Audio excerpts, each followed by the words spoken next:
what just sets off the whole allergy thing is the one video of ours that goes viral. It's this guy cutting the grass in his allergy uniform.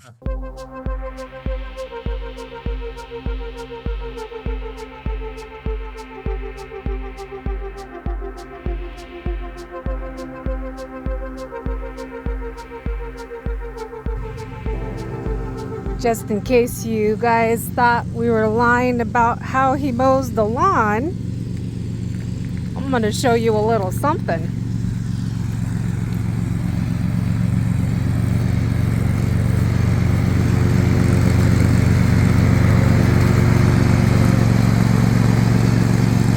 There he goes. Goggles and all.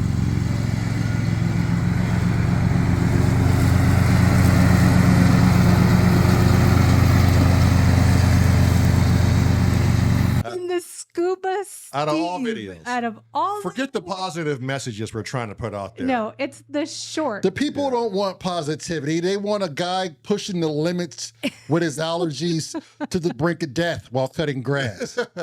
That's what the people want. It's like the movie Gladiator. We don't care about your politics. No. Death. No, death. Decapitation. Suffering. We want to see somebody suffer. Laugh at the guy on a lawnmower with a fucking mask and goggles. Yeah. But I mean, hey, got the views. Hey, yeah. Very cynical world. Yeah. And how priceless is this? Who was watching us and who caught the ER synchronicity? Oh, let me commercial? Guess. Sarah Monroe Madonna. Yes. Dun dun dun. Indeed. And why would she be back when this dude comes back in studio? And was she planning this? And I happen to do the ER commercial. I haven't done that since she was on it. Yeah. Yeah. Okay, yeah. That's synchronicity at its finest. Synchronicity. She says, "Oh yes, I have recently been to the ER and diagnosed with almost needing stitches. Incredible." And yes, is this the remedy? Let me turn on to see if this is the remedy. Yes. Well, sorry is your remedy. You're in the right place. What was Niagara Falls like? What was that about?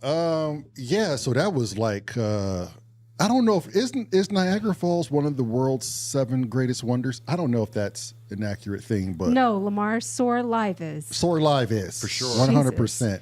But I wait for your next commercial. Oh shit! Well, there it is. But yeah, it was nice. Is it though? Can you look that up? Yes, I can. One of the greatest wonders of. Yeah. But man, talk about a breathtaking experience when you're up under that waterfall on the Cave of the Winds. I'm probably butchering that, but you look up, you're like 15 feet. Not even that. I would say 2.5, 3 feet. You could touch the waterfall from this scaffolding that they built up under it, and just looking at it come down and crash upon these boulders with all that force and energy and the loud roar and the vibration it gives off and the mist and the wind that it produces. It's power. It just pure power, and it takes your breath away. Yeah. Like just looking up, just the response that your body takes in the shock from looking at That's energy, right? That's what takes your breath away, not the mist or the water. Right. Or it's the energy that is producing. Energy that is putting out. And when you're looking, you just feel so insignificant, and that, oh my God, it's kind of a euphoric feeling, like an amphitheater. Yeah. Yeah. But it's so euphoric, like I could be crushed, killed, like this thing is powerful. I'm nothing compared to this. There's so many, it's like a multifaceted thing you're witnessing. Right. And that was probably the highlight of the trip. Right. There was the boat ride, Lady of the Mist. It takes you like literally up to the waterfalls and you do this circle. But this literally puts you in it. Like you're going to get wet. It's like a shower. You're just going to get soaked. Is the water rough when you were in the boat? No, the boat is so big, the water's not rough. Very smooth ride. Right. Okay. The U.S. has like 2 people going or 3 people going at a time, and you can see the Canadians on that side, and they're going. So it's this shared experience. U.S. gives us blue raincoats, and the Canadians give them the red raincoats. So you can tell, like, who's from Canada, who's from the U.S. And it's like Canada. A thing where everybody waves at each other on the boat as we pass by. Yeah. You know? Yeah. You could just literally throw a rock and it's in Canada. What is it about like wonders of the world and like the Olympics or like the things that bring humans together? Yeah. Like why do we only have selected times Because to it's be something together? because it's something bigger than you. Like it's something that you can all agree on that this place needs to be paid attention to. Right. You know, it's It's a just sanctuary yes. now. Like we have to look at this beauty. Right. And Niagara Falls is not one of the 7 wonders. Well, God damn it should be. Yeah. I'll tell you that. It is not. Yeah. What after the Olympics is over, I bet the athletes go, why do we have to go back to the bullshit? Right. Clearly, we've met each other from every different country, and we see we are athletes and we are all alike. Yeah. And we all have the same struggles. And we can all get And along. we can all obviously get along. Well, and they have like this one common thing that they work years and years and years on a daily basis to strive for. So they have this one common facet that they focus for almost 24/7 in their life to meet, right?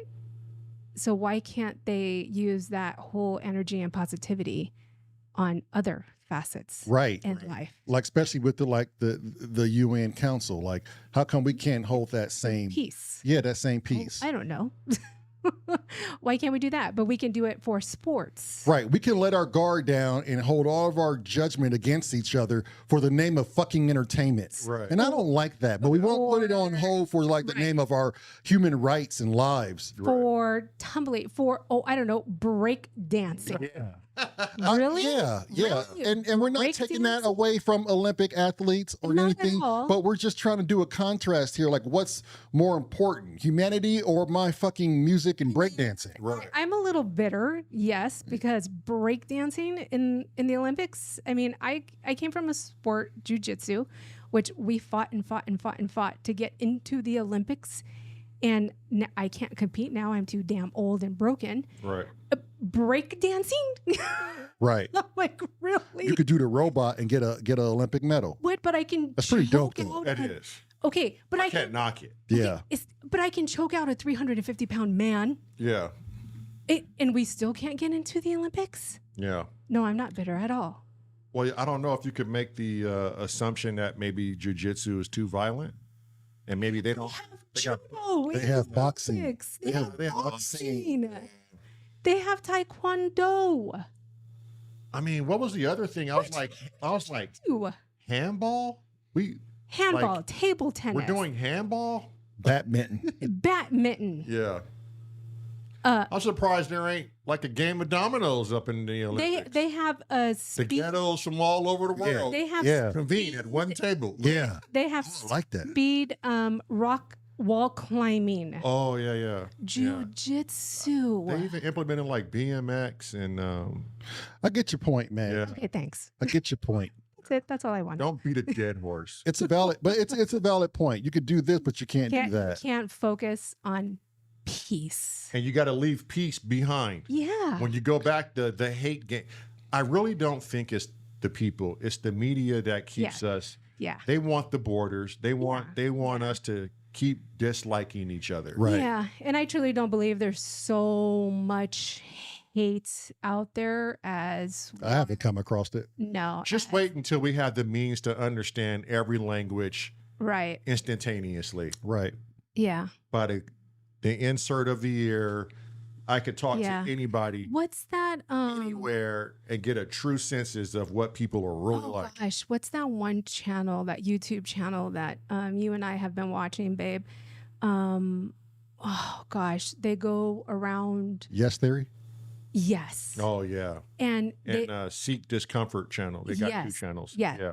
and they go to like the scariest places on earth or the most dangerous places, like you shouldn't go here, and they go purposely to show that no, the media is the one that's telling you that it's this way, and they go out there and show you no, these people are Yeah. genuinely And they all say it from nice from people. those countries. They all say what she's saying. You know, Yeah. it's like it's not us. And these are people from like Afghanistan. No, I have no problem with you. Yeah. Right. I'm just I- speaking oh, for myself. What you're seeing isn't like news. Right. Yeah. And Kirk Cass, if you want trouble, you can seek trouble out in a you can different find country. it. Yeah, exactly. But if you want to see the beauty and learn the history of a country, you can do that without really being messed with. Right. Don't look like you somebody, and they're going to treat you like you're no one. Right. You know? Yeah. Yeah. Yeah. And they're in every country. You got bad people everywhere, but Yeah. the chances are they're not, looking for you like that. Yeah. Yeah. That's a stigma. Yeah, that's you said it best. If you're looking for trouble, you can seek it. Easily find it. You can walk outside this studio Go to the right environment, and you can find trouble. Yeah. I've convinced myself, due to the media's portrayal of the world, that I don't want to leave this country because all I know is I'm American and everybody wants to put their hands on me. Cut your damn head off. Cut my damn head off. Just recently, he's convinced we don't want to leave this house. Yeah, well, that's not a bad thing. I would say you're just ensuring a little bit more time on this here precious rock. Right. So Brandon says Carl Jung used to say that all matter in the universe is energy perceiving itself. So maybe dancing and music and competing tap into primitive positive vibrations. I love that. Word. But not only okay. I love that. Yeah. So Brandon, when it comes to matter, okay, are we radiant matter or are we super matter? Because I just heard a discussion on this, and I believe. Well, you got to break that down for me. Radiant versus super. I believe human beings are super matter, in which the form of what he just said was the perfect definition of super matter. And radiant matter might be like your metallics, gold and silver and things like diamonds and things that hold this aura or shimmer about it. You know what I mean? So like you can categorize the matter and the properties in which we live in, and they all have consciousness. That's the fucking fascinating thing. But couldn't we be categorized as radiant matter too? I don't know. Well, if you're looking at us as a chakra standpoint, maybe. But I'm looking at us because we're conscious, we're sentient. Well, I would agree to Meryl's both. We'd be super and radiant because when we express a feeling, it's radiating, it's radiant. Like we can push it out. It would radiate. Right, off but that of would be a duality of us, right? But if you were to put us on the table of a compound, and you would say, hey, super intelligence or consciousness intelligent organism would be a supermass. But then you would have to have some sort of guide that tells you supermatter. That would tell you that you are this much more conscious than this or that. Like, how do you know if you're less conscious to grass, to the diamond that vibrates at a higher rate with its consciousness? Well, yeah, but all of that will fall under supermatter. Okay, and that's what I'm saying. So what would be the I would think like harder compounds than that don't have a consciousness of pain and like a nervous system. Right. You know, like it's an inanimate object, but it's brilliant, it's radiant matter. Right. I mean, that's how my mind can kind of construct what this guy is saying. So I want to take a page out of Mother Nature's book and say, well, how do you know that the rock that you just stepped on That's what I'm getting at. doesn't feel pain? That's what I'm getting at, Marilyn. Well, then that's another theory. What we need to do is get Ian in here so he can sit down. And Brandon said, we are transcendent matter. Okay. So is he just are you just classifying it as that, just transcendent matter? And he says the human animal is capable of anything. I believe that. Just by owning horses, I know for a fact, we were all on our horses that we owned. Yes. We all have experienced an avatar-like moment where we were one with our horses. Right. Yeah. I know damn well y'all know that. And I know damn well you knew what the horse was thinking before he made the action. Yeah, for sure. And watching yeah. what he would watch. Like you found yourself in the horse's situation. Right. And vice versa. Right. So, I mean, is he saying like, if and we'll get to playing music here shortly, but I mean, break that down, Brandon. I mean, don't we have to work our way up to be transcending matter? Or no matter how you look at it, we're going to transcend, whether it's on the negative side of the polarity or the positive side of the polarity. I think we're there no matter what. I think it's up to our consciousness to be consciously aware of it. Yes, to be willing to open up to it. Right. Right. I think we're there no matter what. I think we're born there. I just think the only roadblock is I'll say it over and over again, it's that motherfucking ego. Oh, yeah. Because the ego blocks you from a lot of things. Yeah. And it stops you from truly believing in mysticism. Yeah. Did you know Russia, like 80% of their whole scientific studies is based on mysticism? Like they believe in it. It's only this weird thing with the U.S. So like do you we guys, just don't want to believe in it. Right. So do you guys want to share to the audience what you guys have been seeing in the sky and what I think I saw in the sky? Now look at this. I'm glad you brought that up, Marilyn. And what B thinks it might. Right. Why? Right. B and I thinks? wish B was here because he said it well. Yeah. He'd give a good description. Maybe we should do a phone in. Yeah. I'm out going for a walk, and I think I don't know. It's irrelevant, but I was trying to get Sarah to go with me, I think, on this one. No, I think you just went. Yeah, I just went. Yeah. And not but 20, 30 minutes into the walk, I really never look up in the sky. And I just happened to catch this glint just under my eyeglasses. It was bright enough to have me look over into the sky. And I saw this like water tower. We have these like huge bubble teardrop water towers here in Indiana. And if you took the whole water tower, including the stem, and you put it in the air, and you times that by, I want to say 10 for my own encounter. It had to have been like 10 747 airplanes, like balled into one big giant teardrop. And I watched this thing. I noticed it once I tuned into it and noticed it, like the structure of it. It kind of like stopped, I want to say, as if it noticed me, notice it. Right. And then it kind of swam away. Not fly, but this thing bent in such a way like a fish. Yeah. And it bent at this like a right angle, and then it started swimming away like a fish. And I'm like, that's not a plane. And then I'm just like stuck in like Google land at this point. And now I see why people have a hard time recording these things, because you're so dumbfounded. You're just having to like really make sure what you're seeing is what you're seeing. You're not worried about no goddamn camera. And I'm always the guy that's like, shock. Right. And I'm always the guy that's like, we'll get a picture of it, you know? Right. Right. Now I get it. The shoes are on. You know what I'm saying? It's not until you have those shoes on is where you understand it. Right. And as it's doing that, But you're looking at it from a law enforcement type eye. yes, right? a very skeptical eye. Right. And I believe in just about anything as long as the person is not bullshitting me. Right. So this thing is swimming away, and it makes a quick left into the cloud, right? And it stops.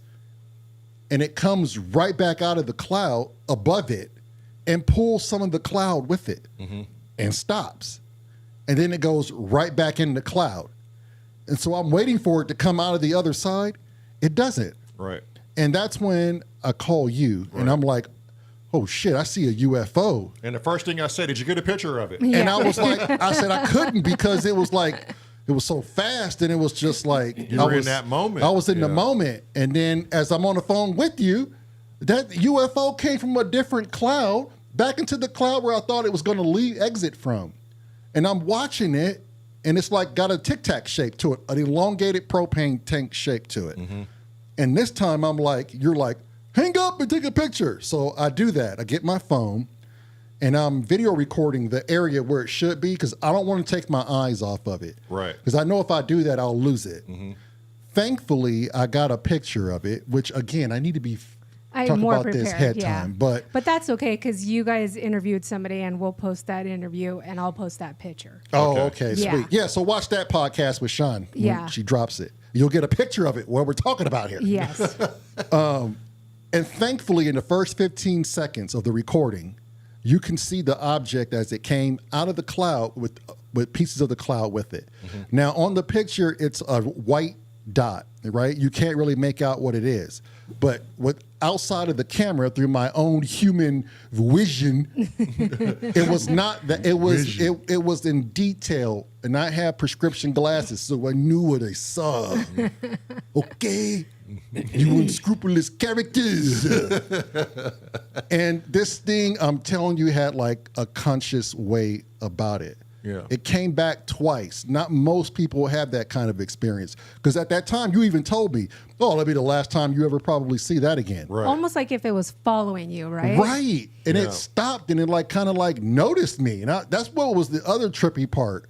And then after it went back into the other cloud and came out and went back in, the whole day was... And then what was it? A couple of days later? So 2 days. So you left 2 days after you witnessed that, right? Right. Was I going on vacation? You were going on vacation. Yeah, you're going on vacation. And my job was to take everything into the studio, come back so we can get situated. For some reason, I can't even tell you what the reason was. It was a dumb reason. I set everything on the back of the truck, and I was going to open up the trash can door, but the trash can had already been taken out. And I was like, well, why would I even do this? Right when I was closing the door back, something literally told me, you know I'm not fucking crazy. Look up. And I'll look up, and for maybe a second, no more than a second, I see this object like shoot straight for this cloud. And then so my head was going back down, and I looked up again real quick, and I saw it. It came out of that cloud, but it was kind of like what you saw. It was a round ball with a whale's tail. Mm-hmm. And it went from that cloud, and it went to the next cloud. And I screamed as loud as I could, Daryl, get out here. Hurry up. And I don't think she heard me, but No, I heard her respond to something. And I was like, hurry up, get out here. Man, that thing floored me so bad, and it was closer than what you seen yours. Right. I could literally make out the golf ball, like indentations on it, and a whale's tail with a black line going down the middle of the tail, and those fins, and it just swam to the next cloud. It seemed so organic. Yeah. It wasn't like it creeped you out. It creeped me, man. Yeah. I was just like, I was scared to go back. Like when we come out of here, it's dark, right? Yeah. And then it's like, oh my God, we got to walk from here to there. Fuck. Yeah. You know, and country, there's no light, so and the these sky tall- opens up. No, People these tall, then the really- cornfield is right yeah. here. And then a couple of days later, we get out of the studio. I turn my head and look up, and there's this big round object, and it was bright. And all of a sudden, that thing goes from where it is above the tree and dashes immediately to the right. And within seconds, it moves a matter of distance where that is not humanly possible. Like, that object should not go from where it was to where it went in that fast of a speed. And then it went from the right to the bottom left again. And then that's where I caught it. And that's then where I saw it. And I was like, oh, it was kind of like a street light. Yeah. And then it moved again, but the object was so huge. It was like, what is that? Why Right. is it so big? And it was so quiet.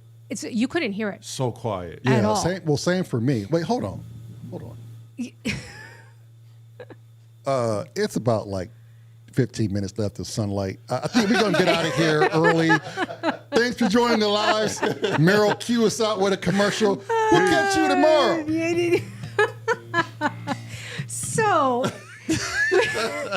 we're his mentor who lives in Hawaii, and his wife, who They see things in Hawaii all the Oh, time. I bet it's big sky in all Hawaii. the time. His and her thought process, what he was telling you, It's because of the music. yeah. Oh, He thinks the music we're playing and the conscious, like what we are consciously and the positivity and we're creating an atmosphere for something to come and say, hey, you're intelligent. Look at this. Yeah. Well, hopefully, watch me ruff my feathers. Yeah. Well, hopefully, it stays as that. They're just posturing to ruffle feathers. But B also said, if this thing was negative and hostile, we wouldn't even know about it. Right. The show would be over. Right. Yeah. Yeah. There's no sense to torment. Just get done with it. Maybe it's just trying to figure out, hey, I'm not going to scare these two or these three. I can't scare them per se because they're kind of open to what's going on. Let me just show them a little bit and see what happens. Maybe that's the experiment all in itself. Right. And they go, oh, I didn't shake them. I mean, I disturbed them, but I didn't shake them.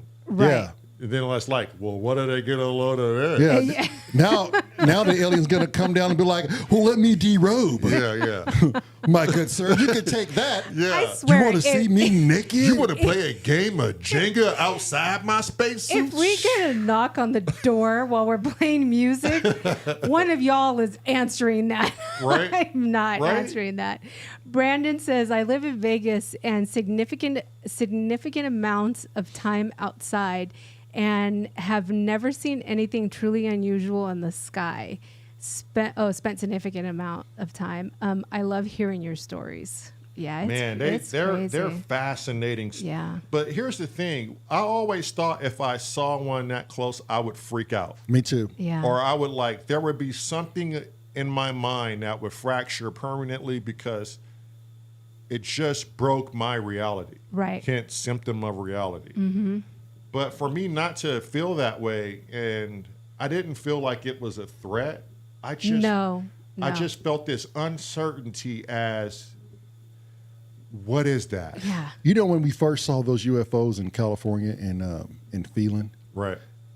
that was like one aspect of it, only because like was in a car, felt safe. Right. Or we went to go feed the horses. We looked up and saw that. It was just unusual, but because it didn't hold the same weight as what you saw. Yes. A week ago. It didn't hold the same weight as the way this thing moved and the way it seemed to be operating. Like, I almost want to say the movies and all these accounts in the news and the Go Fast, the gimbal. I want to say it's like it conditioned me a little bit to not freak out because we've been getting so much information about these things. Now it's implanted in people's subconscious. They've been spoon. But wait, they've been spoon feeding the Brandon's masses. in Vegas. There's a huge Air Force base in Vegas. Like, so it's Dulles, not Dulles, but Area 51. So he said, you think living near Area 51, I would have seen something in 15 years since I lived near it. Yeah, but are you constantly looking up? Though, how my good often sir? are you scanning the are you skies? looking up? And you're in the prime area, they say, where you go out and buy some of those infrared goggles, you'll see things that you probably don't want to see. Right. So if you got the cash and you're willing to do some leg work and research for the good ability of the SOAR program, you get out there and you do it, sir. You do it. You do it. And your country will owe you a great deed of gratitude. Yeah, you BMF. And check the service. There's probably something on there.